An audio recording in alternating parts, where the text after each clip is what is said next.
temas que son muy importantes estos temas en el ámbito de la gestión de talento, la gestión de recursos humanos dentro de la organización. Y vamos a ver que tenemos diferentes temas muy actuales, sobre todo, que están utilizando las organizaciones para que vayamos un poco actualizando estos temas. Ok, vamos a empezar entonces con el grupo número 5. En el momento que estén listos, pueden empezar a compartir la pantalla y empiezan su exposición, por favor. Licenciado, disculpe, una última pregunta para tener por seguridad, ¿no? ¿Qué tiempo dura la exposición por grupo? Eh, 20 minutos promedio, ¿ya? Máximo 25 minutos. Perfecto, gracias.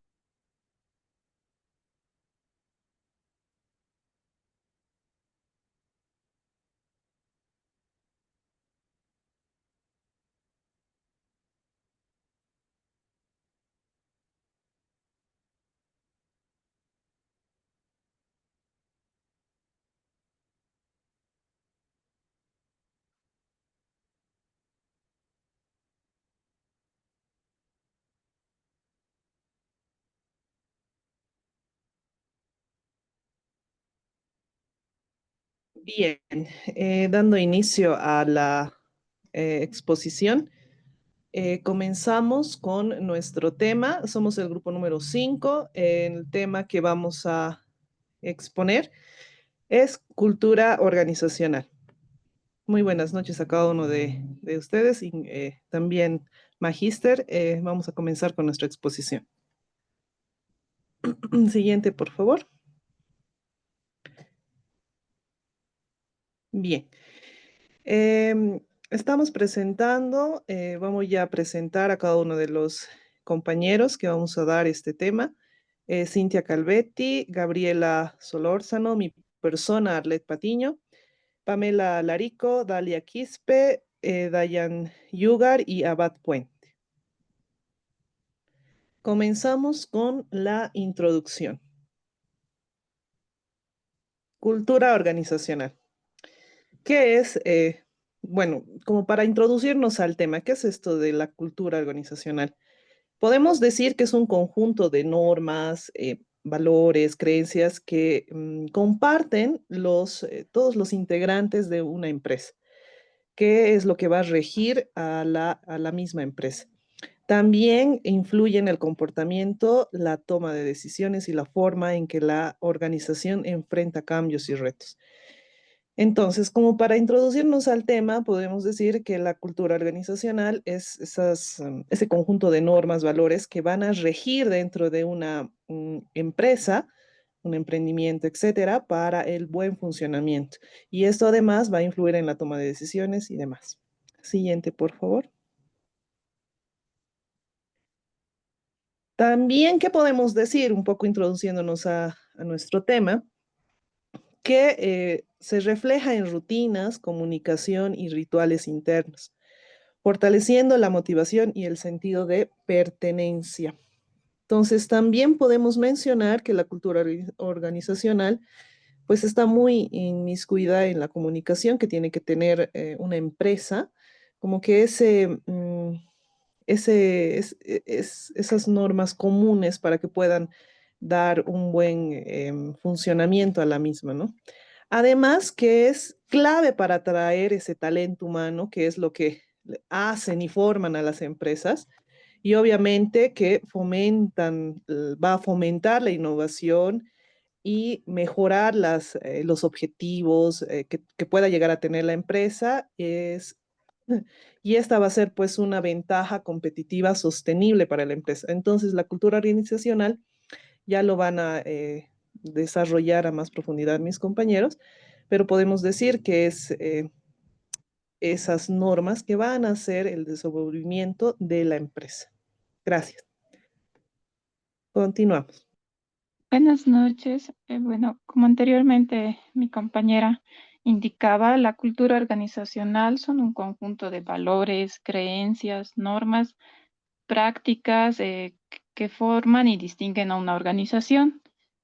Asimismo, la cultura organizacional actúa como una guía invisible del comportamiento colectivo y la identidad corporativa. Es en base a la cultura organizacional que que si esta se gestiona de la mejor forma, esta puede ser utilizada como una evolución para la empresa. Asimismo, la cultura organizacional em, nos la cultura organizacional se desarrolla a través del tiempo a partir de experiencias compartidas y el liderazgo se transmite mediante procesos de socialización, entretenimiento, comunicación y asimismo refleja los niveles jerárquicos. Bueno, asimismo, la cultura organizacional se puede clasificar. Siguiente, por favor.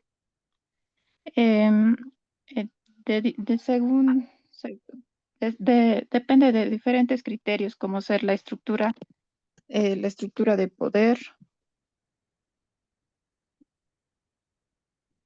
los valores predominantes y la orientación estratégica.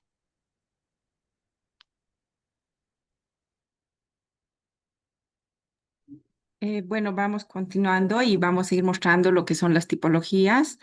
Tenemos dos diferentes tipos de modelos. Un modelo para comenzar está propuesto por Cameron y Kim, donde tenemos la cultura del clan, donde nos dice que una cultura organizacional está centrada en donde puede ir trabajando colaborativamente, valora el trabajo en equipo, el desarrollo personal y la lealtad. La cultura, según androcrática, enfatiza la innovación, la creatividad y la toma de riesgos. En la cultura del mercado está centrada generalmente en los resultados, en la competitividad y el logro de objetivos. La cultura jerárquica prioriza el control y la estabilidad y la estructura formal. Tenemos otro tipo de clasificación según Charles Handy de 1995. Para él enfatizaba lo que es la cultura del poder, donde priorizaba lo que es el control centralizado en líderes, las decisiones rápidas, pero dependiendo mucho de las habilidades de los dirigentes. Luego tenemos la cultura de los roles, basada en reglas, funciones definidas y procedimientos formales. También tenía lo que es el poder según la posición jerárquica que tenía cada jefe, ¿no? En cada función que le tocaba acceder a ese rol. Luego tenemos una cultura sobre lo que son las tareas. Esa estaba centralizada en la resolución y de los problemas y los proyectos. La estructura tenía que haber sido flexible, fomentada en el trabajo en equipo. Luego tenemos la cultura de personas. Las personas en este tipo de culturas son el centro y está basada en satisfacer las necesidades individuales de los empleados de manera común en formas profesionales. Luego tenemos otra clasificación según la orientación organizacional. Y según este tipo de cultura nos dice que tenemos una orientación a las personas, se centra en el bienestar y desarrollo y satisfacción de los empleados. También va orientada a los resultados y esto prioriza el logro de los objetivos. La productividad y la eficiencia son lo más primordial para este tipo de resultados. La orientación al proceso da énfasis a esta como si fueran, de qué manera y cómo se hacen lo que son las cosas dentro de lo que son las labores dentro de la cultura organizacional. Seguimos con dimensiones culturales según Hofstra. Bueno, muy buenas noches. Vamos a hablar acerca de las dimensiones culturales. Vamos a hablar acerca un poco con ejemplos sobre nuestro país, Bolivia. En la distancia del poder, esto indica cuánta desigualdad aceptamos en el trabajo. Es decir, como un ejemplo, por lo general, el administrador o el jefe tiene más autoridad y toma más decisiones que el resto. Pero en empresas más pequeñas el estilo puede ser más cercano. El individualismo versus el colectivismo muestra si ponemos primero el yo o el nosotros. O sea, quiere decir si el triunfo puede ser individual o es un progreso en equipo. La masculinidad versus la feminidad indica si somos más orientados a la competencia o busca el acuerdo. Las evasiones de la incertidumbre explica cuánta seguridad o estabilidad necesitan las personas en el trabajo. La orientación a largo o corto plazo indica si podemos si podemos poner más énfasis en el futuro o en el presente. Y la indulgencia explica cuánta libertad tenemos para expresar sentimientos o satisfacción de deseos. Esto quiere decir, por ejemplo, en una empresa podría ser más relajada, las relaciones, el compartir con amigos, el ambiente alegre o la música también influye en este aspecto. Luego, los conceptos que están involucrados en la cultura organizacional. A ver, el clima organizacional se refiere al ambiente de trabajo, cómo se sienten los trabajadores en el día a día. Por ejemplo, si en la empresa BOA el clima es de confianza, alegría, apoyo, los trabajadores siempre se sentirán más motivados. Dentro del liderazgo es el estilo de liderar una fuente para la empresa. Por ejemplo, un gerente de Entel que valora a sus trabajadores y pone el ejemplo, el esfuerzo y la honestidad, logra que todas las organizaciones eh, puedan competir o trabajar en equipo. Los valores organizativos son las creencias o guías que orientan a toda la empresa. A ver, con ejemplo, tal vez puede ser la cervecería paceña, tiene como valor destacar lo nacional, así que toda la empresa trabaja con espíritu de esa identidad. La identidad organizacional, eh, ¿cómo se...? mm, Bueno, es como la empresa lo ve a sí misma y cómo se presenta en el entorno. Podemos hablar como un ejemplo de la empresa YPFB, se identifica como la empresa de todos los bolivianos. Ese es el sello de la identidad que muestra tanto en el mercado como en la sociedad. Y por último, el cambio organizacional. Es una cultura más flexible, se puede adaptar cuando enfrenta nuevos retos. Hablando con ejemplo, en el Banco de Bolivia, que adopta nuevos métodos de pagos electrónicos, tiene más facilidad de implementar esos cambios. Bien, vamos a hablar acerca de las leyes que influyen en esta cultura. Por favor, mi compañera. Buenas noches. Eh, Vamos a hablar de las leyes que influyen en la cultura organizacional. Leyes laborales nacionales establecen condiciones mínimas, derechos, igualdad y seguridad. Leyes de igualdad e inclusión promueven la equidad de género, inclusión de personas con discapacidad y de diversidad cultural. Las normas internacionales, estamos hablando del ISO 45001, impulsa la seguridad y salud ocupacional. En el ISO 26000 fomenta valores éticos, sostenibles y transparentes. Los códigos de ética corporativa regulan prácticas internas y refuerzan valores y comportamientos, aunque no sean leyes. Bueno, continuamos con la implementación de la cultura organizacional. Por favor. Buenas noches. Bueno, escuchando ya los conceptos teóricos, vamos a poner en práctica una cultura organizacional, obviamente dentro de una empresa, que es muy importante. Antes que nada, debemos saber, ¿no? Qué tenemos que entender, dónde estamos, qué valores existen actualmente dentro de los trabajadores. Para ello, el paso número 1 es el diagnóstico cultural actual. ¿Y cómo lo medimos? Podemos realizar encuestas, entrevistas personales, hacemos un análisis interno para identificar la cultura existente actualmente, ¿no? De esta manera detectamos valores compartidos, ponemos prácticas comunes e identificamos los problemas culturales. Paso número 2, definimos en qué cultura deseada estamos o queremos perseguir. En este caso, vamos a establecer valores, principios, arraigados a la misión y visión de la institución. Estas obviamente están alineadas con los objetivos estratégicos de la empresa. Punto número 3, compromiso de la alta dirección o de la parte ejecutiva de una empresa. Los líderes obviamente deben ser los primeros que deben encarnar estos valores y ser los modelos del comportamiento esperado. La cultura organizacional se transmite más con el ejemplo que con el discurso, es decir, dejando de un lado la teoría y aplicarlo, ¿no? en la práctica real. Punto número 4, comunicación y socialización.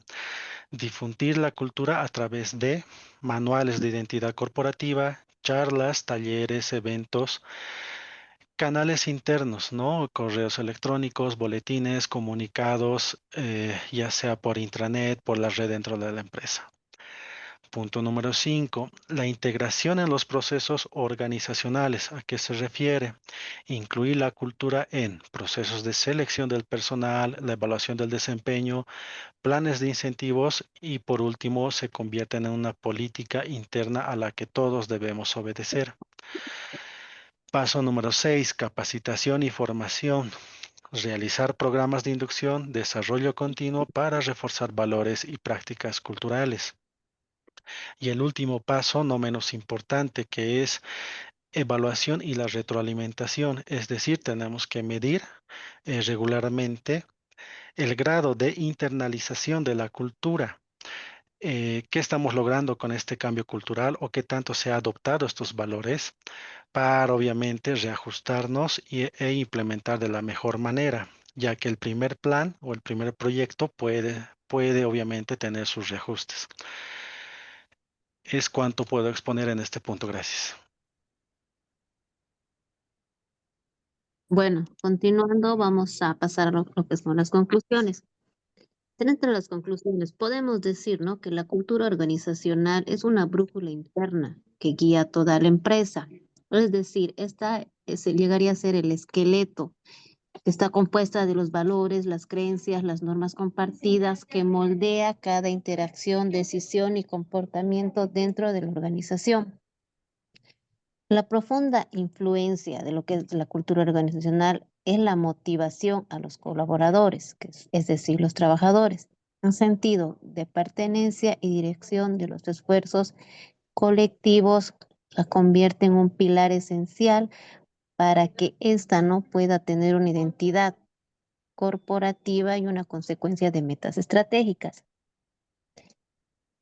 Podemos decir también en lo que es conclusiones, existen diversos modelos de clasificación de lo que es la cultura organizacional y cada uno de estos nos ayuda, como pudimos ver, ¿no?, en lo largo de la explicación.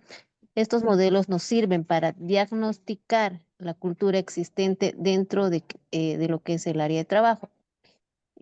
También esta nos ofrece un marco de diseño de intervenciones que buscan alinear los objetivos del negocio.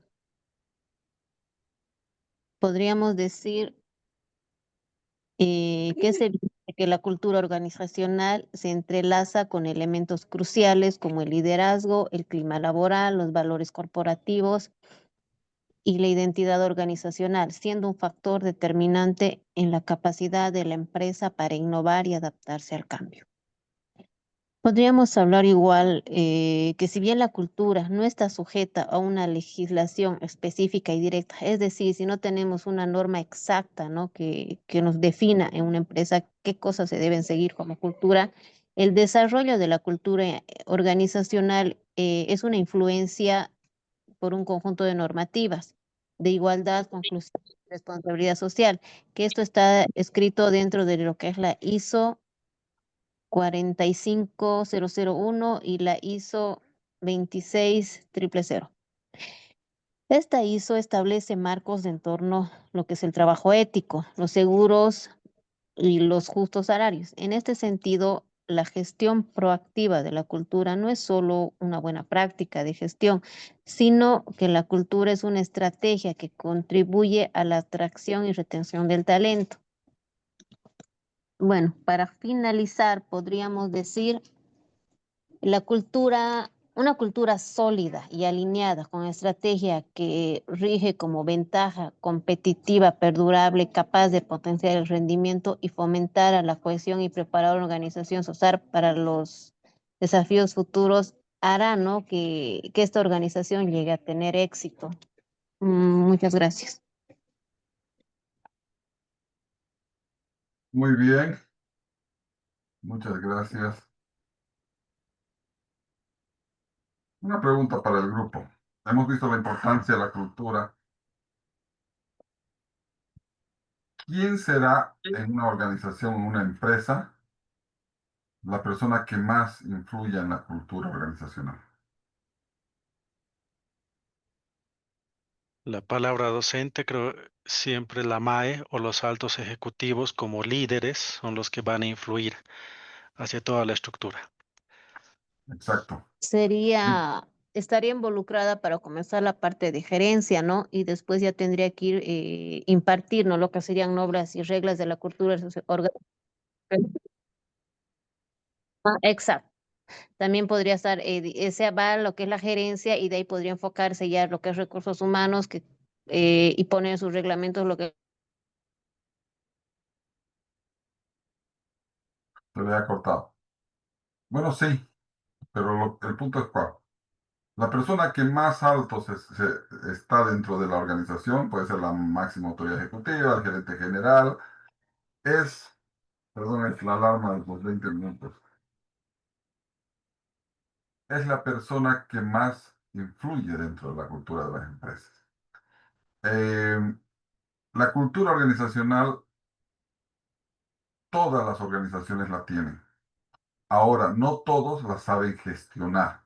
Y aquí es donde radica la importancia del área de recursos humanos, porque recursos humanos no es que va a dar, la cultura no es algo así como dictar normas exactas, esto tenemos que asimilar, sino más bien la cultura se la enseña y se la asimila, ¿no? ¿Y quién se encarga de esto? Es recursos humanos. Recursos humanos es quien ve que la persona, por ejemplo, asimile los valores de la organización, la forma de trabajo, el compañerismo, que las personas creen buen clima. Y entonces es la que se preocupa porque hacer que esta herramienta o este factor tan importante de competitividad que tienen las organizaciones se vaya moldeando de acuerdo a lo que se quiere dentro de la organización. Miren ustedes, cuando un gerente general o una MAE, decimos que es la que más influye, ¿qué pasa si esta MAE, por ejemplo, es impuntual? Automáticamente la gente lo empieza a seguir y va adquiriendo la cultura de impuntualidad, ¿no? Por decirles algo. O sea, agarra y dice, vamos a empezar las reuniones a las 10 y la MAE llega a las 11, o dice, para tal día tenemos que tener tales informes y resulta que ese día la MAE ni siquiera los revisa. Entonces, eso va afectando y se va creando una cultura de, de impuntualidad. Y lo mismo puede pasar con las cosas positivas. Si tenemos por el contrario una MAE que, por ejemplo, cumple lo que dice, considera a la gente, está de acuerdo con los valores y principios establecidos por la organización y los practica, esto automáticamente también se refleja dentro de los miembros de la organización. Es tan importante el rol que juega la MAE, que es la que le va a dar ese principal empuje a la cultura según la queramos tener. Por ejemplo, no sé si ustedes han visto, pero hay algunas organizaciones, por ejemplo, que tenemos acá, que dentro de sus valores tienen la transparencia, la honestidad, y de pronto vemos una MAE acusada de corrupción, ¿no? Entonces, si todavía sale culpable y todo ese tipo de cosas, entonces, ¿cómo puede fortalecer la cultura de una organización si esta persona ni siquiera ella ha asumido los principales valores? Entonces, esa es la importancia de la cultura. Y la importancia radica en esos valores, esos principios, esa visión que tenemos de servir al ciudadano, de darle un buen producto, de tratarlo con amabilidad, se vea reflejada. Y eso es lo que vuelve competitivas a las empresas. A las empresas privadas, por supuesto, y a las instituciones públicas, por supuesto que también las vuelve mucho más eficientes. Licenciado, perdón que le corte. Se dice, ¿no? Que dentro de lo que es la cultura organizacional, soy del grupo igual de cultura organizacional, por ejemplo, las creencias que tienen, ¿no? Algunos de Coarch, allá, lo que es en el norte, Es parte. eso también es una parte, pero sería solo dentro de lo que es Bolivia, ¿no? Porque otras creencias, o sea, póngale que en otro país, en el Brasil, en la Argentina, que vamos a estar chayando, cuándo, pero a lo que yo sé, los bolivianos que tienen empresas en otros países también siguen con este tipo de cultura. Rigen en el Claro, país que estén, ¿no? Sí, muchas gracias, licenciado. claro, porque Espero la que le haya cultura, gustado el trabajo. sí, claro, porque la cultura es eso, la cultura es parte de la cultura general que tenemos, pero solamente si nosotros la involucramos y la hacemos parte de la organización. Y por ejemplo, por supuesto Exacto. que las empresas occidentales, digamos, de todo el occidente de Bolivia, donde tienen la costumbre, por ejemplo, yo mis primeros años de profesional los hice en La Paz. Y en La Paz se tiene no sé, en la mayoría de las instituciones tienen como cultura, por ejemplo, chayar el sueldo, ¿no? El primer sueldo. No sé si alguno vive en La Paz, de esto no me va a dejar mentir, pero está absolutamente en todo. Entonces, en qué consistía esto? Que el que cobra el primer sueldo es el que invita algo para los compañeros de trabajo. Y está dentro de la cultura. Y eso, por supuesto, llega a afectar. Si ya en la parte oriental del país eso no existe, por ejemplo, ¿no? Eso no existe, pero no Ujú. es que sea ni mejor ni peor, simplemente es parte de la cultura, De la ¿no? cultura. Por ejemplo, aquí en Santa Cruz, parte de la cultura es, aquí se hace churrasco para todo. Es cumpleaños de tal, churrasco. Ganamos el campeonato, churrasco. Entonces, es parte de la cultura. No podemos agarrar y muchas veces esa cultura general afecta, por supuesto, a la cultura organizacional. Ahora, lo más importante de la cultura se lo puede un poco entender con lo que dice Peter Drucker, que se lo conoce como el filósofo de la administración. Dice, la cultura se come a la estrategia. ¿Qué significa esto? Que si nosotros no tenemos una cultura de logro de objetivos, los planes estratégicos de la organización no se van a realizar. Miren ustedes, es tan importante la cultura que si nosotros no tenemos una cultura de cumplimiento, una cultura de puntualidad, una cultura de excelencia, no vamos, por más que tengamos los planes más bonitos o bien diseñados, no la vamos a hacer. Eso significa, no lo vamos a realizar. Es por eso que la cultura es quizás, desde mi punto de vista, y desde el punto de vista de muchas personas, el factor más importante para volver competitiva a una organización.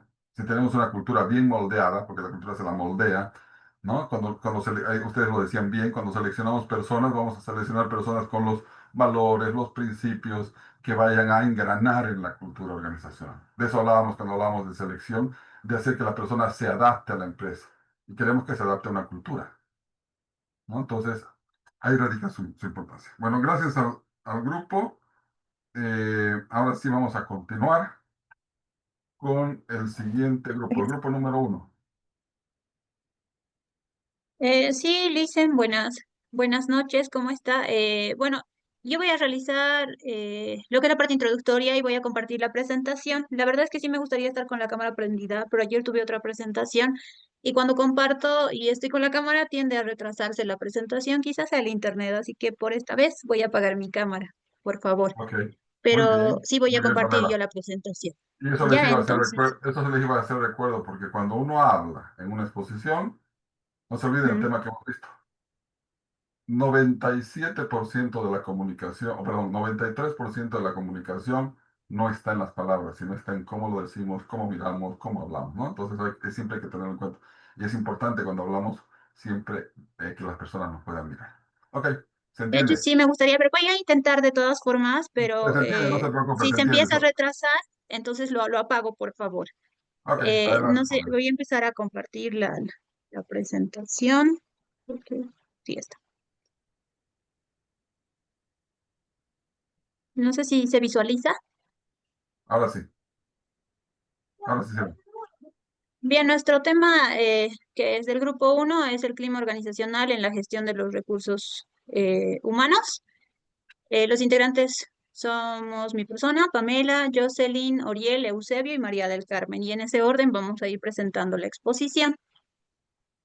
Bien, la parte introductoria. Eh, Perdón, esto está un poco. Y ahora sí. Bien, ¿qué es el clima organizacional? Básicamente es un constructo psicológico que describe el ambiente interno de una organización. Bueno, tal como es percibido por sus miembros, ¿no? Es básicamente la atmósfera de la organización. es lo que se respira en el lugar de trabajo, digámoslo de esa forma, ¿no? Está influenciada, digámoslo así, por las interacciones diarias que tienen los trabajadores dentro de lo que es una empresa. Eh, Autores como Lidwin y Stranger, no sé si lo pronuncio bien, lo definen básicamente como el efecto subjetivo que tienen las personas o en las condiciones laborales, y eso deriva en un comportamiento netamente individual, ¿no? Eso es lo que es básicamente el clima organizacional. Nuestra monografía como tal basa en, primero, diferenciar un poco lo que es, no, primero, perdón, la monografía tiene por objeto básicamente profundizar, ¿no?, en el análisis del clima organizacional, y para ello se van a abordar diferentes componentes esenciales, diversas clasificaciones, factores, etcétera, que van a ir desglosando un poco mis compañeros. Esto influye de cierta forma y significativa además en lo que es el impacto multidimensional en la gestión de los recursos humanos. Bueno, a continuación vamos a hablar de la importancia estratégica del clima organizacional. Como se puede ver en la pantalla, el éxito de una organización reside en la gestión estratégica de su capital humano, no solo en la tecnología o los recursos materiales, ¿no? Es súper importante este concepto porque lo que prima en las empresas es justamente el talento humano, y tener motivado el talento humano es realmente inversión porque genera buenos réditos. Un clima positivo básicamente se asocia con mayor satisfacción laboral y menor rotación, además de menor ausentismo, y favorece la innovación y la adaptación al cambio. Un clima desfavorable causa conflictos, ¿no? Individualismo, insatisfacción, afecta negativamente la eficiencia y la imagen institucional, además. Claro está que si hay un clima desfavorable, los trabajadores no dan el 100% de su esfuerzo y tampoco se sienten motivados, y por ende la empresa no crece. Bien, ¿qué es el clima organizacional? Como había mencionado en la parte introductoria, es la percepción, perdón, compartida que los empleados tienen sobre las condiciones de trabajo, las políticas, los procesos, las relaciones interpersonales y la cultura que impera dentro de la empresa o las organizaciones. Algunos breves conceptos adicionales puede ser que en el ambiente interno o la atmósfera que se respira en el lugar del trabajo, como les había señalado según Stranger, no sé cómo se menciona bien el autor, pero bueno, ese es el apellido. La bibliografía es actual. También incluye percepciones sobre productividad, satisfacción, rendimiento, apoyo, objetivos y el ambiente laboral que se tiene, ¿no? Su estudio data desde 1930 por su influencia en su desempeño y productividad del trabajador, ¿no? Eh, bueno, ¿qué más rescatar? Que el clima organizacional como tal se estudia desde hace años porque realmente es lo que impera en las organizaciones hoy en día, ya que en base a un buen clima organizacional se tiene una buena productividad. Entonces, bueno, a continuación sigue mi compañera Jocelyn, ¿no? Buenas noches. Bueno, continuando con las características del clima organizacional, las fundamentales que se pueden sintetizar son las siguientes. Subjetividad y percepción individual. Es una valoración individual influenciada por la personalidad, valores y percepción de cada miembro, ¿no? Cada individuo lo percibe a través de un filtro de su propia personalidad, sistema de valores y experiencias previas y expectativas. También tenemos el dinamismo y variabilidad. No es estático, ya que cambia constantemente con nuevos estímulos o alteraciones en el ecosistema laboral. Puede experimentar fluctuaciones significativas ante cualquier nuevo estímulo o cambio en el ecosistema laboral de la organización. También tenemos lo que es resultante de interacción o también interacciones complejas, que serían directamente la percepción del clima laboral en el resultado de una compleja interacción entre las expectativas individuales, los comportamientos observados y las actitudes personales. De la misma manera, impacta el comportamiento. Directamente influye en la conducta, la motivación y el desempeño individual de los colaboradores. Un clima positivo tiende a fomentar la proactividad, la colaboración y la satisfacción, mientras que uno negativo puede conducir a la desmotivación, el conflicto y la disminución de la productividad. Continuando, en la siguiente diapositiva, por favor. las dimensiones claves del clima organizacional, en las que tenemos la estructura, claridad de normas, procedimientos y jerarquía. Se refiere a la percepción de los empleados respecto al grado de la formalización centralizada y la claridad de las normas, procedimientos, políticas y la estructura jerárquica dentro de la organización. También está la responsabilidad y autonomía, grado de libertad para la toma de decisiones y control sobre el trabajo. Presencia está directamente relacionada en la delegación efectiva de la autoridad y el nivel de confianza que la gerencia deposita en su equipo. Continuando está también la recompensa y el reconocimiento, percepción en equidad, en compensación y valoración del desempeño. Continuando también tenemos lo que es calidez y apoyo, ambiente amigable, compañerismo y preocupación por el bienestar.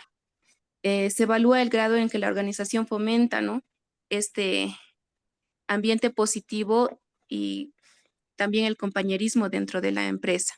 Estándares y desafíos, nivel de exigencia, metas desafiantes y búsqueda de excelencia. Esta dimensión mide el nivel de exigencia en el desempeño, la promoción de metas desafiantes y la búsqueda continua de la excelencia. Identidad y orgullo de pertenencia, sentimiento de lealtad, compromiso, orgullo en la organización. Se relaciona con el sentimiento de lealtad, el compromiso y el orgullo de los empleados que sienten por su organización. Implica la identidad de cada individuo con la misión, la visión y los valores de la empresa.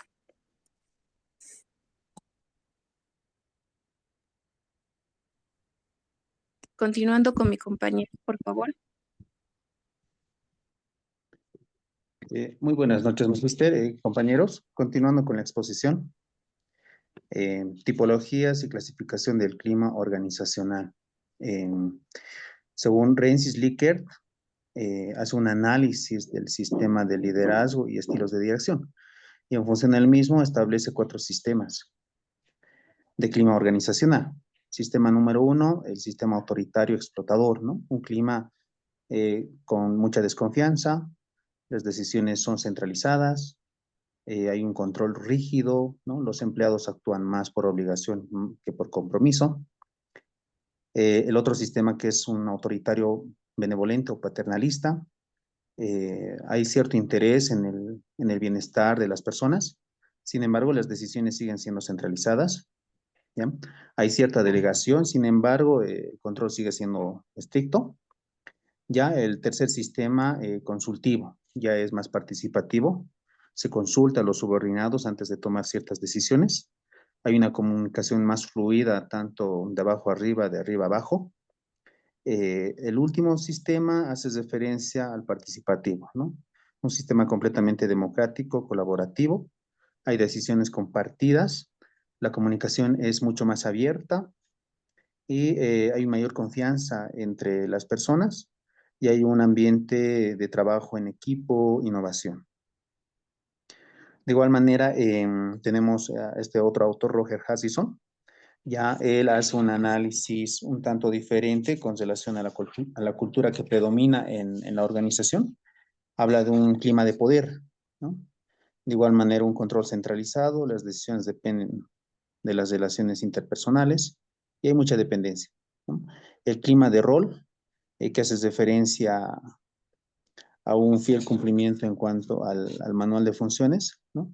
Hay reglas, hay procedimientos y es una estructura formal, ¿no? De alguna manera este ambiente provoca un tanto de rigidez y cierta dificultad en tema de cambios, ¿no? En momentos de crisis. El clima basado en la tarea, ¿no? Todos van apuntando a la consecución de los objetivos. Hay una conformación de equipos multidisciplinarios, los mismos son dinámicos.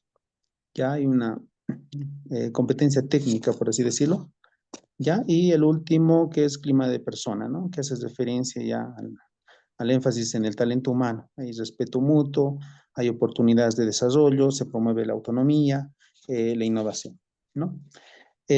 Siguiente página, por favor. De igual manera se puede clasificar el clima organizacional desde un punto de vista del impacto en los empleados, ¿no? El clima influye directamente en el comportamiento de los empleados. Se puede hablar del clima positivo y negativo, ¿no? ¿Cómo se percibe un clima positivo? Un ambiente que brinde confianza, que genere respeto entre los miembros de la empresa y las oportunidades de desarrollo que se van promoviendo, ¿no? Y el clima negativo, un ambiente tenso, hay mucha desconfianza, hay favoritismo, etcétera, ¿no? De igual manera se puede clasificar según niveles jerárquicos.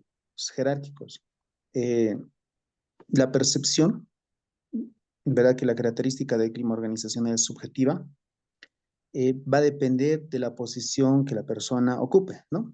Por eso se habla de clima de alta dirección. Si bien la alta dirección está enfocada en la consecución de los objetivos, pero también puede crear un clima tal vez de presión, ¿no? Y exigencia, ¿no? El clima de alta dirección. El otro clima, el clima en mandos medios o superiores, ¿no? Un intermedio, ¿no? Que va dependiendo de un superior y también tiene dependientes. Hay cierta tensión entre las demandas tanto institucionales como también las necesidades del equipo, ¿no? Tal vez, como un ejemplo, un gerente de agencia, por decir, que tiene sus superiores y obviamente tiene dependientes, ¿no? El último, el clima en el personal operativo, ¿no? Es diferente estar en esa posición. ¿Por qué? Porque se van viendo las condiciones laborales, se valora el reconocimiento y las relaciones interpersonales, ¿no? También se puede clasificar según el enfoque estratégico, ¿no? Hay un clima orientado a resultados, ¿no? A la consecución de objetivos, de alguna manera genera igual presión alta, ¿no? El clima orientado a las personas, que va enfocado al bienestar del equipo, satisfacción del empleado y entre todo se promueve la empatía, la formación y el reconocimiento. Un clima de innovación, va buscando fomentar la creatividad, el aprendizaje continuo, ¿no? Y un clima de control, predominando normas estrictas. De igual manera, hay una clasificación moderna, ¿no? Un tanto coincide con lo último expuesto, sin embargo, hay unos puntos que se puede rescatar porque hay un clima, en todo caso, que habla de la diversidad e inclusión. Y eso tal vez lo podemos asociar con nuestro estado actual, ¿no? Donde se reconoce la pluralidad cultural, ¿no? Y no solamente eso, sino generacional también, ¿no? De diferentes edades, incluyendo género, ¿no? Y de igual manera capacidades, ¿no? Es algo que se puede rescatar. El clima digital y tecnológico, que es lo que estamos viviendo actualmente, donde se refleja la influencia de la tecnología y en la forma de trabajar sobre todo, ¿no? De alguna manera eso también, si se puede ver tal vez la parte negativa, nos conlleva una sobrecarga informativa, ¿verdad? Un clima de responsabilidad social y ética. Hay empresas que sí se enfatizan en la responsabilidad social y sostenibilidad ambiental. Ya obviamente eso también mejora la reputación corporativa y fortalece, ¿no? A la empresa. Y un clima de adaptabilidad y resiliencia. Tal vez las empresas van viendo de responder de manera positiva a todos aquellos cambios que puedan ocurrir en el tiempo.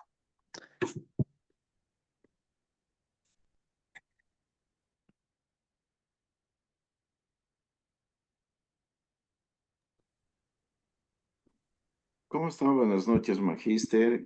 Buenas noches a todos los compañeros de la maestría. Mi nombre es Eusebio Márquez. Bueno, voy continuando con la exposición, lo que son los factores de impacto estratégico del clima organizacional, ¿no? Entonces, la clima organizacional es fundamental en la gestión de recursos humanos, ¿no? Porque influye directamente en el desempeño de la motivación y la retención de personal de manera concreta. Y un buen clima favorable tiene mayor compromiso, mejora el rendimiento individual, mayor productividad en cuanto... Y también podemos mencionar lo más fundamental, que es la reducción de rotación y ausentismo del personal, ¿no? Un ambiente laboral ameno reduce el estrés y aumenta la satisfacción, disminuyendo la renuncia y las faltas, ¿no? Lo que mayormente pasa en las empresas, de que el clima laboral muchas veces están 3 meses o menos de un mes y hay bastante alta rotación de personal, ¿no? Entonces, influye bastante lo que es el tema de lo que es un clima laboral ameno, donde haya bastante comunicación, ¿no? También un buen clima, la importancia de un buen clima laboral también reside en lo que es son atractivos. La atracción del talento. Quiero decir de que en toda institución, ya sea organización, empresa, siempre lo más importante es capacitar a que el personal no vaya a rotar, ¿no? Muchas veces invierte en la capacitación del personal, pero ¿de qué pasa después de un buen tiempo? Pues empieza a haber rotación, ¿no? Por muchos factores, como ya le indico. También, bueno, un buen clima laboral también fomenta las relaciones abiertas y la confianza esencial entre el personal, ¿no? También, uno de, también muy importante es el clima saludable, ¿no? Que facilita los cambios estratégicos del personal en su desarrollo profesional. ¿No? Es uno de los factores claves, ¿no? En toda institución, que el tema de lo que es el clima laboral, ¿no? En toda institución, actualmente en la institución que trabajo, hay bastante rotación de personal, ¿no? ¿Por qué? Porque evidentemente, bueno, no es porque uno no quiera, sino que hay bastante presión y a algunos no les gusta trabajar bajo presión y es por donde optan que buscar otras alternativas, ¿no? Y continuando también con lo que es Pamela, el siguiente, el impacto. ¿Cuál es el impacto que tiene el clima organizacional en las empresas? Uno de los principales, o también puedo mencionar uno de los 6 que son principales efectos en lo que son la motivación, compromiso de personal. Un buen clima incrementa la motivación, el sentido de pertenencia. También favorece las actitudes proactivas y mejora la disposición al cambio, ¿no? También podemos mencionar el desempeño laboral, ¿no? Los empleados que trabajan en un entorno positivo, pues tienden a sentir más, ¿no? Entonces también se puede ver que se reducen los errores y la mejora de la calidad del trabajo y lo que aumenta la eficiencia. Y también uno de los impactos es que un clima negativo, como ya mencionaba, provoca el descontento y la rotación de personal.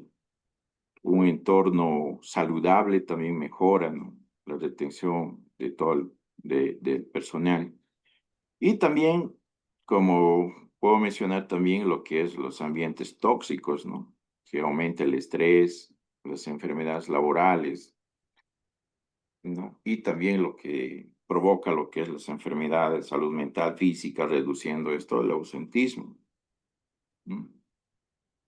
Y también podemos ver la cultura que ya lo mencionaban, ¿no? Entonces, la cultura refleja también cómo se viven los valores corporativos dentro de una institución, una empresa, una organización. También podemos ver lo que son las comunicaciones internas. Mejora la fluidez, la confianza y la resolución de conflictos, ¿no? Y por último, yo creo que también es la innovación y la mejora continua, ¿no?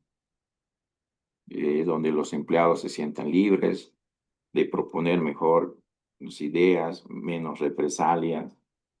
En fin, el clima organizacional actúa como un catalizador para la gestión de recursos humanos. Desde la contratación, capacitación, hasta la evaluación y todo lo que es el desarrollo profesional, ¿no? Y para terminar, quiero mencionar que estos dos son muy importantes, lo que son los factores y el impacto que tiene en la organización, ¿no? Un buen clima laboral también fomenta que el crecimiento de la organización, de la empresa, también profesionalmente. Y eso sería todo en cuanto a lo que es la importancia y el impacto en cuanto a lo que es el clima organizacional en la gestión de recursos humanos.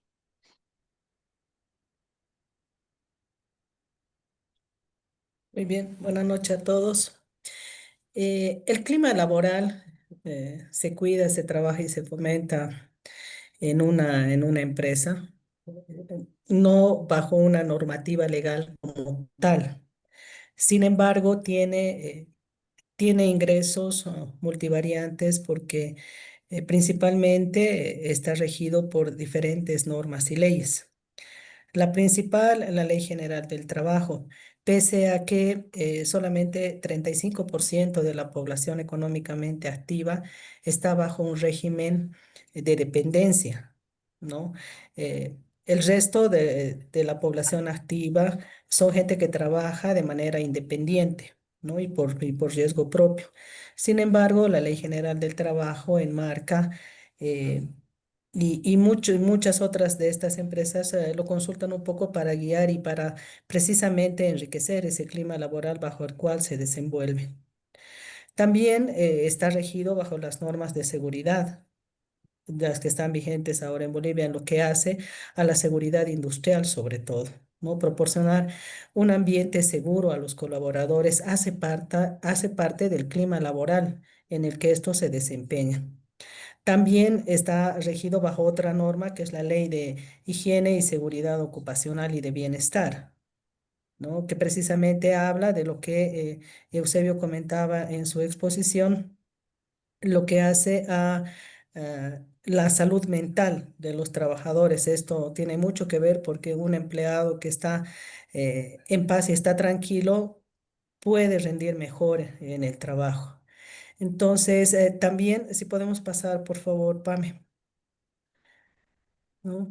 Otros marcos y normativas legales en los cuales se ampara es la ley contra el racismo y toda forma de discriminación en la que todos, estemos o no bajo una relación de dependencia, debemos de cumplir, ¿no? La ley contra el acoso laboral, políticas empresariales.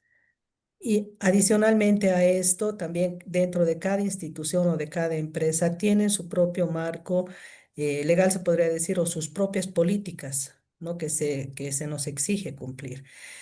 Una de ellas, por ejemplo, en la empresa en la que yo trabajo, tenemos políticas contra las ganancias ilícitas, por ejemplo, ¿no? Nosotros no podemos ser parte, pero tampoco podemos tener relaciones con gente que sabemos que trabaja con ganancias ilícitas. Entonces, así cada una de las empresas va apoyando el clima laboral, pero enmarcándose dentro del cumplimiento de las normas y las leyes también. Y yo creo que el clima laboral complementa perfectamente con el tema que el grupo anterior ha expuesto, que tiene que ver con la cultura. La cultura organizacional y el clima laboral hacen que el entorno de trabajo para un colaborador, para un trabajador, se enriquezca, ¿no? Pero sobre todo haga más productivo al empleado. Como conclusiones, podríamos decir que el clima organizacional está construido por una serie de multivariantes que interactúan entre ellos, ¿no? Y siempre van a ser de una trascendencia muy importante y bajo un concepto totalmente humanista, ¿no? Siempre van a velar porque el empleado esté siempre cuidado, protegido y cómodo en su trabajo para poder dar el 200% de él si es que fuera posible, ¿no? Luego es importante también comentar, Boris y los compañeros, que normalmente en las empresas grandes sobre todo, hacen por lo general unas encuestas de clima que les permite medir el estado, en qué instancia se encuentra el clima, ¿no? En el trabajo, en la corporación como tal. Normalmente en las empresas en las que yo he podido desenvolverme, contratan empresas que están especializadas en la medición de clima, precisamente por lo complejo que resulta, ¿no? Porque no es simplemente el cumplimiento de las normativas legales, sino es también el cómo el colaborador se siente. Estas empresas especializadas tienen que tener pleno conocimiento de qué tipo de trabajo desempeñan en esa empresa, a qué se dedican, el marco legal bajo el cual se desenvuelven, pero también las circunstancias que hacen al entorno, ¿no? Si tienen gente sindicalizada o no, cómo es su sindicato, qué hace o no, porque cuando uno mide un clima laboral es como sacarle una foto a la compañía en ese momento, pero ese momento puede estar nutrida por diferentes contextos, ¿no? Pueden venir de una buena o mala negociación. En esta época, sobre todo en la que están empezando a negociar el empleador con los sindicatos el tema del ajuste salarial. ¿No? Entonces, si el ajuste salarial no ha salido como quieren y el sindicato toma represalias, hay un voto consigna que castiga esa medición de clima. Entonces, todos estos aspectos tiene que coordinar el empleador para que una medición de clima no salga tan sesgado y realmente nos nutra con aquello importante que se debe trabajar dentro del entorno laboral. Eso podríamos indicar como conclusión, Boris. Ok, muchas gracias, María del Carmen, muchas gracias al grupo. Sí, ustedes lo mencionaron, el clima organizacional está relacionado íntimamente con la cultura.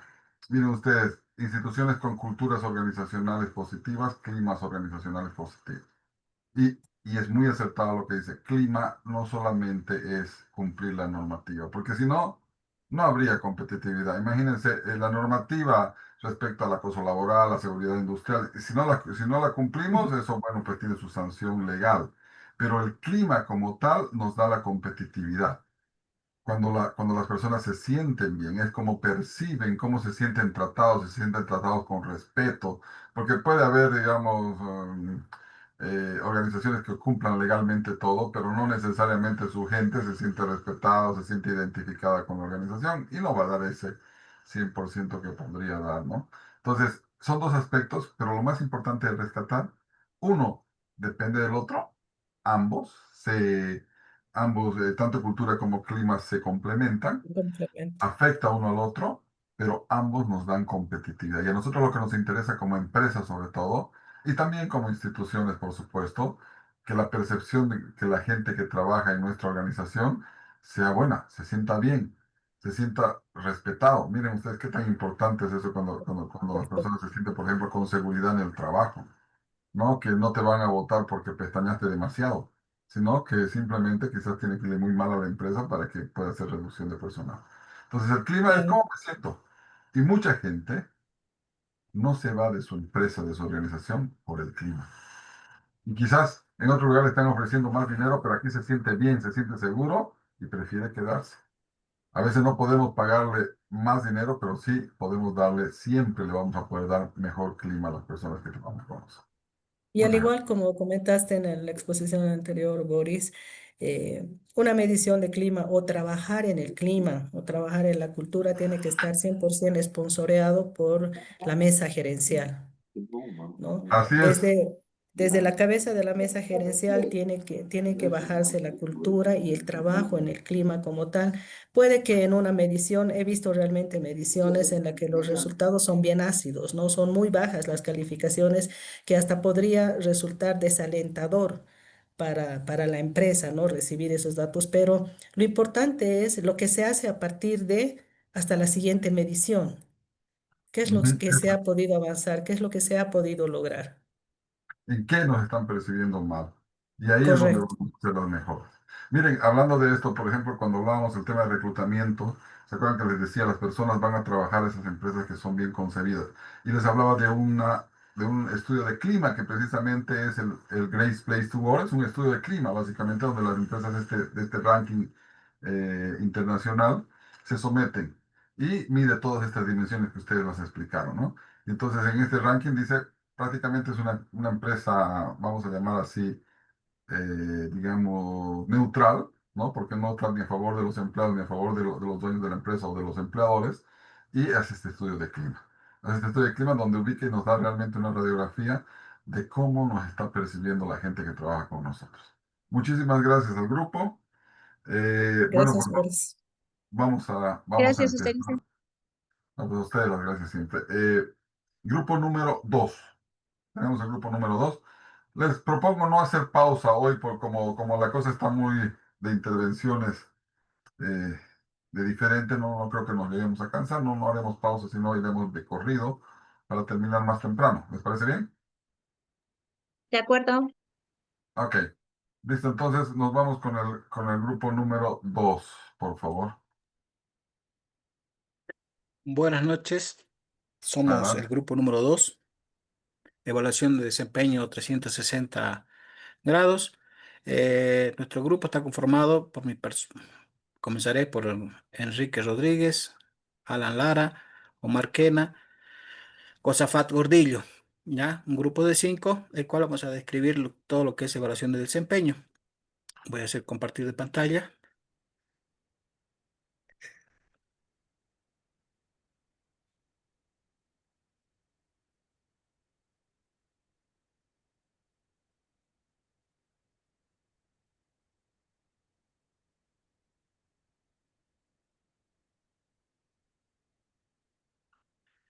Muy bien. Discúlpenme, la consulta, ¿están viendo? Sí, sí, ya se ve. Perfecto. Nosotros nos tocó la evaluación de desempeño y normalmente, como menciona el título, es el evaluar el desempeño del talento humano. Siempre hay que ir puliendo esto, lo que es el diamante, que es el talento humano. Una revolución silenciosa en la gestión del talento que transforma las evaluaciones frías y unidireccionales en espejos multifacéticos que reflejan la verdadera esencia profesional de cada persona. Vemos múltiples perspectivas con enfoque humano y un crecimiento continuo. ¿Esto qué nos indica? Que con esto nosotros vamos haciendo la evaluación a los 360 grados para justamente esa unidirección y esos espejos multifacéticos que tiene cada persona, cada talento humano que se genera en él como parte del recurso humano. Y bueno, como estamos mencionando, tenemos múltiples perspectivas que están directamente enfocados al talento humano y va en crecimiento continuo. Y es por esto que se tenga que hacer la evaluación de desempeño en estos 360 grados. ¿Qué es la evaluación de 360 grados? Es un proceso sistemático de recopilación de datos sobre el desempeño individual desde múltiples perspectivas, diseñado para proporcionar retroalimentación comprensiva que facilite el desarrollo profesional y personal. Como vemos en esta pequeña gráfica, supervisor, autoevaluación, colegas y subordinados. Todo eso tiene que ser en ese carácter dentro de una evaluación. ¿Para qué? Para que armemos un rompecabezas de la personalidad profesional, para poder entender justamente este tipo de evaluación en los 360 grados, que permite vernos a través de los ojos de otros. ¿Qué quiere decir? Ya del que está siendo evaluado. Construye puentes de comunicación y entendimiento. Este sistema, que es la evaluación, prácticamente es donde diríamos que es un KPI, para poder evaluar a las personas, tiene múltiples perspectivas al cual nosotros nos tenemos que dirigir y en el entorno donde trabajan y cómo lo hacen para poder hacer el tipo de evaluación. Por eso se necesita que esté diseñado de forma clara, ¿ya? Y que sea una retroalimentación comprensiva. Y esto obviamente, no va a desarrollar el aspecto profesional y personal. En un contexto general, la evaluación de 360 grados, este proceso sistemático, siempre va en ese contexto que gira en el entorno del supervisor, como lo mencioné anteriormente, supervisor, colegas, el subordinado y la autoevaluación. Y todo eso tiene que ser evaluado. ¿Para qué? Para poder tener unos resultados que vaya dentro del contexto del talento humano y poder entender cómo se ha desarrollado esa persona. Bien, puedo seguir ampliando el contexto de esto, pero quiero dar la oportunidad a mis otros colegas para que sigamos la exposición. Perdón. Adelante. Bueno, gracias, Aldo. Buenas noches, magíster. Buenas noches, colegas. Bueno, continuando, la clasificación de la evaluación de 360 grados, bueno, son tres: por su propósito, por su alcance, por su periodicidad, ¿no? Eh, Como bien lo dice el propósito, bueno, es el alma del proceso, ¿no? Eh, ya que está enfocada en mejorar las habilidades, que eso va del desarrollo tanto personal y profesional, para la toma de decisiones administrativas, ¿no? Ya sea para,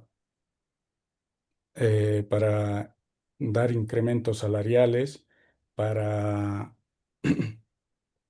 ya promover de cargos o subir de cargos al personal, ¿no? Y está la mixta, ¿no? Que engloba los dos procesos anteriores. Por su alcance, ¿no?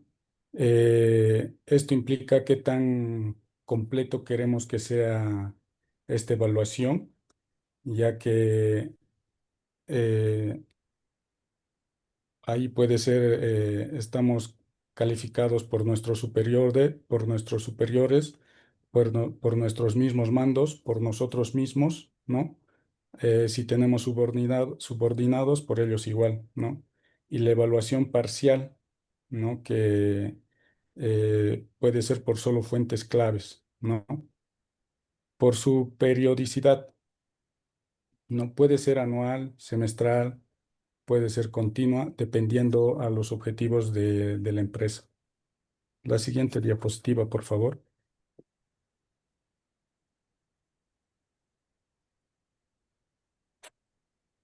Conceptos claves, ¿no? La retroalimentación. Partimos del objetivo de que la crítica tiene que ser constructiva, específica y oportuna, ¿no? Eh, Nosotros podemos considerarnos buenos líderes, ¿no? Pero ya otras personas pueden tener consejos, críticas constructivas para que nosotros podamos mejorar en todo aspecto, ¿no? La autoevaluación define, nos hace conscientes de nuestras fortalezas y debilidades que cada uno tiene, ¿no? Las competencias son las habilidades esenciales ligadas al desempeño eficaz, como el liderazgo, la empatía, el trabajo en equipo.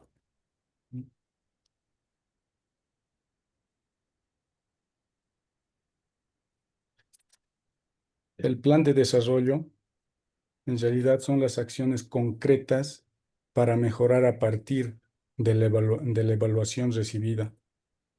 Ya una vez con las críticas que hemos recibido tanto de nuestros jefes como de nuestros subalternos, colegas, pares, tenemos que partir siempre con las acciones, con el objetivo de ir mejorando día a día, ¿no? Y autoconocernos, saber cuáles son nuestras debilidades y nuestras fortalezas para ir mejorando día a día, ¿no? Gracias.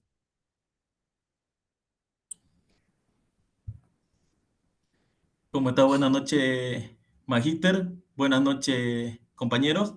Para continuar sobre la metodología de la implementación, vamos a seguir unos pasos, ¿no? Sería lo que es la definición de objetivos y competencias a evaluar, que serían, se establecen claramente las metas de evaluación y las competencias técnicas, interpersonales y de liderazgo, que estas serán valoradas, ¿no? Otro de los pasos sería la selección de participantes. Se identifican tanto en los evaluados como los evaluadores, asegurando la representatividad en todas las perspectivas relevantes, tanto en los jefes, en los pares, en los subordinados y también en los clientes.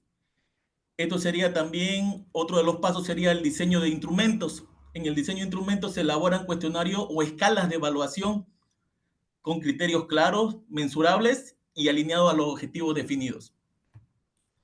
Lo que es la recolección de datos, lo podríamos decir que son los evaluadores complementan los instrumentos de manera confidencial, aportando un feedback cualitativo y cuantitativo a la vez. Y el análisis de resultado, bueno, sería el análisis de resultado, se identifican patrones y tendencias en la retroalimentación, detectando fortalezas y áreas de mejora. Y como último paso sería lo que es la retroalimentación y seguimiento. Los resultados se comunican al evaluado de forma constructiva, la participación de múltiples actores y la importancia de la confidencialidad. Siguiente diapositiva, por favor. Entre las ventajas y beneficios, en este caso, la ventaja para las personas sería la retroalimentación completa y constructiva. Completa, ¿por qué? Porque el empleado recibe información desde diferentes perspectivas, lo que permite comprender mejor sus fortalezas y áreas de mejora. El desarrollo de las competencias clave. La evaluación ayuda a identificar y trabajar habilidades técnicas, interpersonales y de liderazgo, potenciando el incremento personal, el crecimiento personal y profesional. El aumento de la autoconciencia. Sentirse escuchado y recibir conocimiento de diferentes fuentes que incrementa la satisfacción de compromiso laboral. También lo que es la mejora de relaciones laborales, favorece la comunicación, la empatía y el trabajo en equipo, lo que hace es promover un clima laboral más colaborativo. Y en este caso, los beneficios para las organizaciones es la visión objetiva y se podría decir global del desempeño. Lo que nos hace o lo que hacen es el integrar múltiples perspectivas. Se obtiene una evaluación más precisa y menos sesgada, lo que mejora la toma de decisiones en las empresas. También ayuda a lo que es la identificación de talento y necesidades de desarrollo. Facilita la detección de empleados con alto potencial y áreas donde se requiere acciones y capacitación en cambios estructurales para las empresas. Optimiza el liderazgo, refuerza la cultura organizacional y en la toma de decisiones, ya sea basadas en datos, ¿no? Donde ofrece información cuantitativa y cualitativa para fundamentar promociones, cambio de puesto y estrategias de desarrollo organizacional. Eso sería por parte de... Paso al siguiente compañero.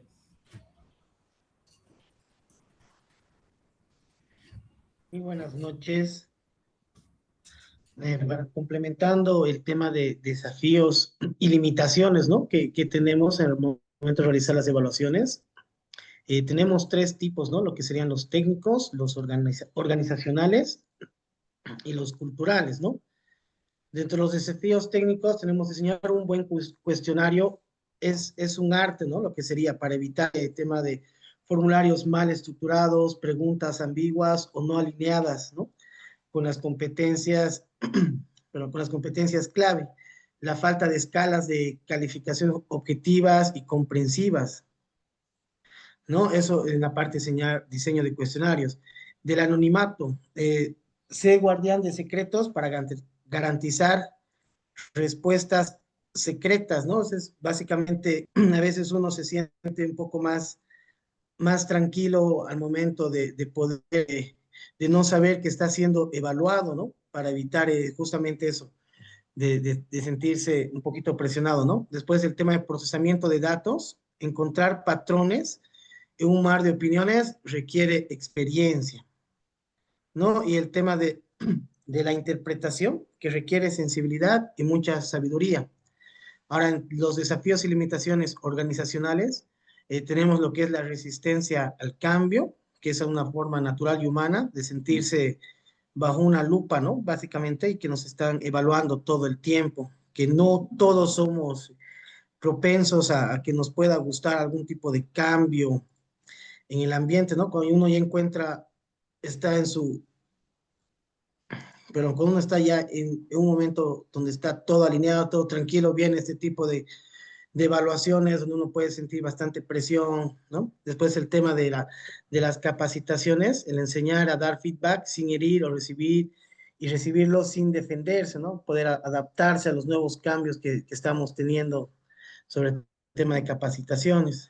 Después lo más importante que es para las empresas el tema de recursos, ¿no? Porque entenderán que hacer evaluaciones, ya sean periódicas, semestrales o anuales, requieren una inversión, ¿no? Y algunas organizaciones esta parte no lo toman de buena forma porque es un costo adicional. Después, entre los desafíos y limitaciones culturales, podemos ver la personalidad organizacional. Lo que funciona en una cultura abierta puede ser un desastre en una tradicional. Las diferencias multinacionales, interpretaciones completamente distintas de la misma pregunta. Yo puedo entenderlo de una forma, otras personas pueden entenderlas de otra. El superar el miedo básicamente a ser juzgado, a descubrir otras cosas que no queremos saber, ¿no? Y lo que siempre es el tema del miedo al cambio, ¿no? Salir de nuestra zona de confort. que es básicamente lo que sería. Por favor, la otra diapositiva.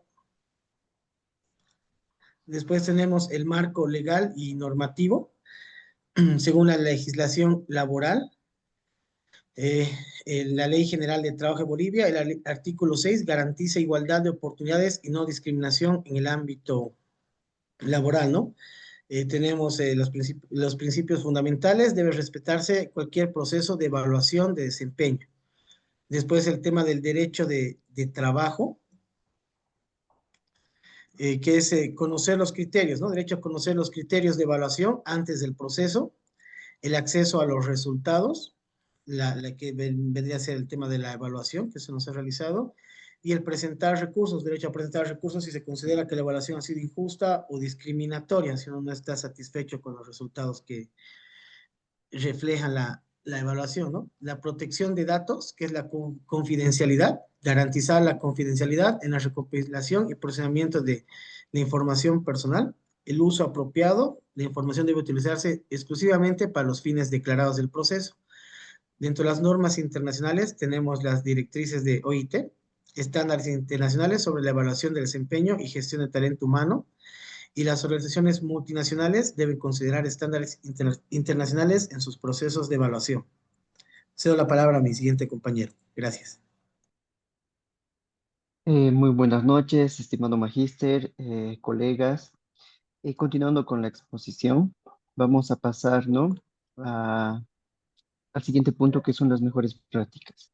Bueno, para maximizar la efectividad de la evaluación 360 grados, recomendamos las siguientes prácticas, las cuales son la de liderazgo y compromiso organizacional, en el cual nos menciona que es el apoyo visible de la alta dirección, que es crucial para el éxito del proceso, ¿no? En este caso, los líderes deben modelar el comportamiento para aperturar el feedback.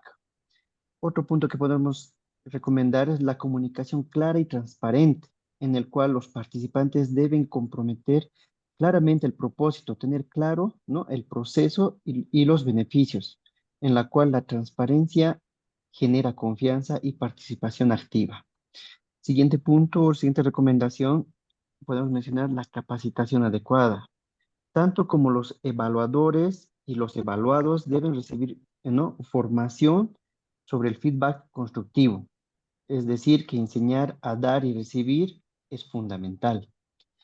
Consiguientemente tenemos la confidencialidad garantizada, ¿no? Esto nos hace mención que el anonimato de los evaluadores debe protegerse para garantizar la honestidad, ¿no? En algunos procesos se puede dar la filtración de datos, ¿no? Es decir, que sin confianza en el anonimato, las respuestas se vuelven diplomáticas o controversiales.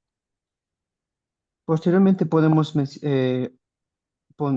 poner el punto del enfoque en el desarrollo, ¿no? Donde los resultados deben utilizarse principalmente para el crecimiento profesional y no para decisiones puntivas, sino para el crecimiento. Como última recomendación, podemos mencionar el seguimiento sistemático, en la cual incluye mecanismos de seguimiento para monitorear el progreso y la efectividad, la cual el seguimiento asegura que los planes de desarrollo se cumplan. Siguiente diapositiva, por favor. Bueno, por último, ¿no?, en conclusiones podemos mencionar que esta herramienta es mucho más que un simple cuestionario.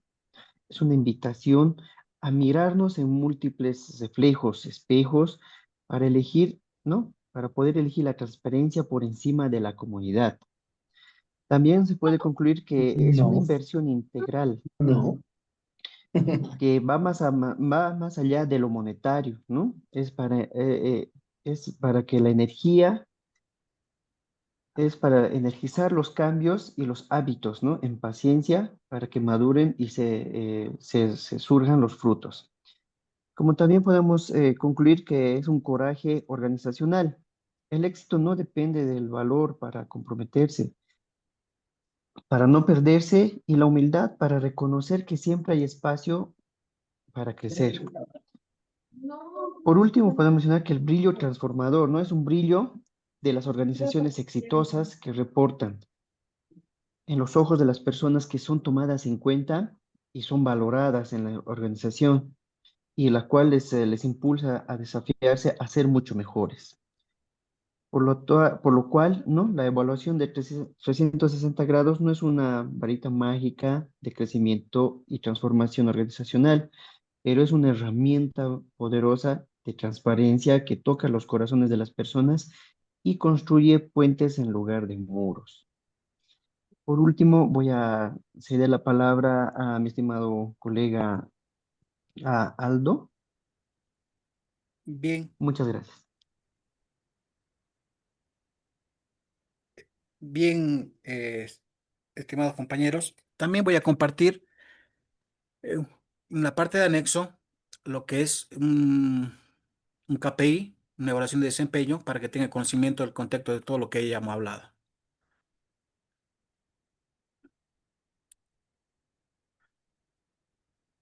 Espérame un segundito.